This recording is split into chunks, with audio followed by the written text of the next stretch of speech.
सभी को राम राम, जय श्री राम। अभी हम चलते हैं हनुमान धारा।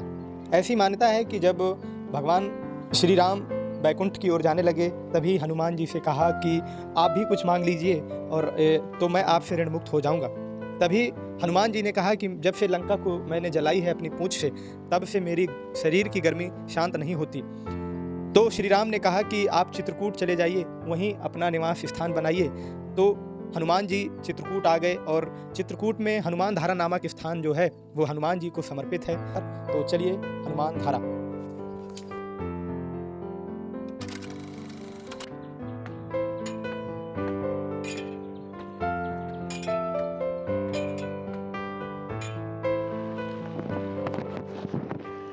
ये भैया हनुमान जी धारा आ गए हैं हम। और भाई देख सका था पानी की धारा बह रही है ये, और वो जो पहाड़ से और बह रही है।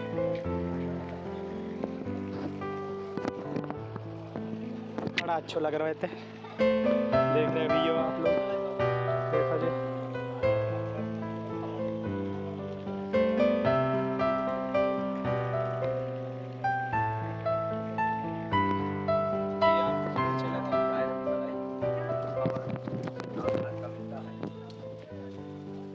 ये हनुमान धारा की ओर ये देखो आप, कितना बढ़िया झरनों बह रहा है जो। मनोकामना लगाई जाती है, अपना सिक्का डालो, 1 का 2 का 5 का 10 का 20 का। ये आप देखो, अपने मन में सोच के डालो, मनोरथ करो।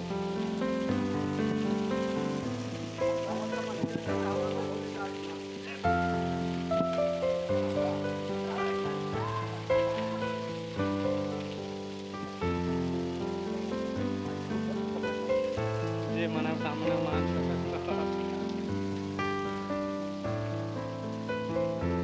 काफी दूर है लेकिन आराम आराम से आप चढ़ सकते हो।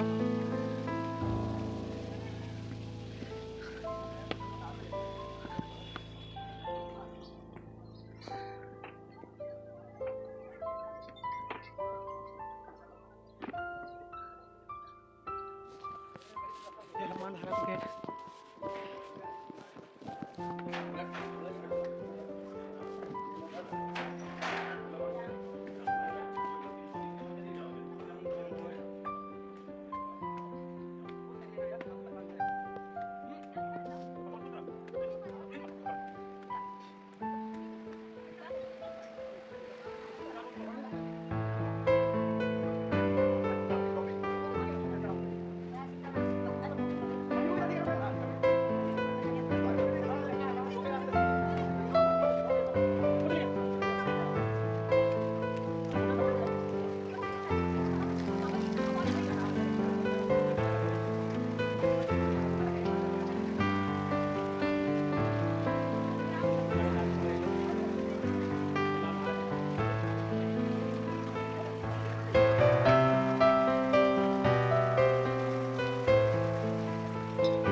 बोलो हनुमान धारा महाराज की जय। भगवान राम जब लंका विजय प्राप्त करके अयोध्या से राजपाट करके जब बैकुंठ धाम जाने लगे, सबको बुलाए, जितने देवी देवता थे, वानर थे, पूर्ववासी थे। बोले हमारा समय पूरा हो गया है, मृत्यु लोक से बैकुंठ धाम जा रहे हैं। जिसने जो मांगा भगवान ने सबको सब कुछ दिया। जब श्री हनुमान जी सरकार से पूछा गया कि हनुमान आप भी कुछ मांग लो तो हम आपसे ऋण मुक्त होके जाएं। आपका मेरे पास बहुत बड़ा ऋण है। सुंदरकांड में गोस्वामी बाबा जी ने लिखा है, सुन सुत तो ही उरिनमय नाही, देखो कर विचार मन माही। तब श्री हनुमान जी सरकार हाथ जोड़कर बोले, प्रभु आप मेरे स्वामी हो के कुछ देना चाहते हैं दीजिए। जब से मैं रावण की लंका जलाई, मेरे शरीर में गर्मी रहती, जलन ताप जाए, ये दूर हो। चरणों की भक्ति जहाँ नित्य दर्शन मिले, आपका भजन करूं। तब भगवान ने कहा, हनुमान तीर्थों का राजा प्रयागराज जी को बनाया, चित्रकूट का राजा किसी को नहीं बनाया। चित्रकूट में मेरा सदैव काल तक वास रहेगा, आप चित्रकूट चलो। तब श्री अयोध्या धाम से श्री चित्रकूट धाम लाकर, ये संकर्षण गिर पर्वत है, श्री हनुमान जी सरकार को स्थान दिए। सरस्वती जी को आवाहन करके बाण से सरस्वती जी निकाले, जो बाबा के बाएं कंधे में विराजमान है। कहाँ से आती हैं, कुंड के बाद कहाँ समाप्त हो जाती है, इसका दर्शन दरबार में मिलता है। स्वयंभू हैं, साक्षात्कार हनुमान जी हैं, प्रकट मूर्ति है।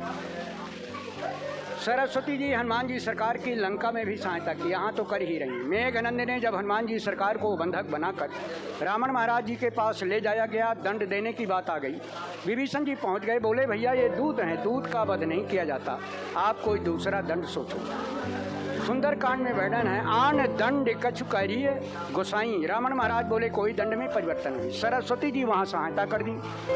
रावण महाराज के जिह्वा में कंठ में बैठ गई, बुद्धि काम करना बंद हो गई। सभा लगी थी, रावण महाराज बोले जो सभा सदस्य निर्णय करेंगे वही दंड हम सुना देंगे। सभा सदस्य निर्णय करते हैं दंड का, कपि के ममता पूछ पर सब ही कहो समझा। सब लोग मिलकर के रावण महाराज को समझाते हैं, तेले बोर पटि बांध पुन पावक देव लगा।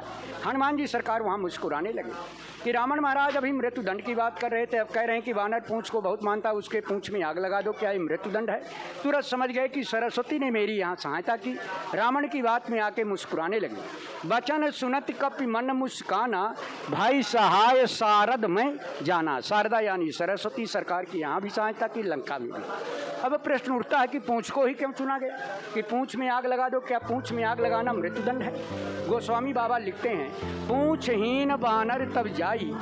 पूंछहीन लिखते हैं, ये रामादल में पूंछे नहीं जाएंगे तो मृत्यु दंड से खतरनाक दंड हो जाएगा। अगर मृत्यु दंड दे देंगे तो एक एक बार में काम हो जाएगा। अपमानित हो जाना सबसे बड़ा दंड होता है। लड़के बहू अब हमको नहीं पूछते, 20 घर की बस्ती 19 घर एक घर को ना पूछे।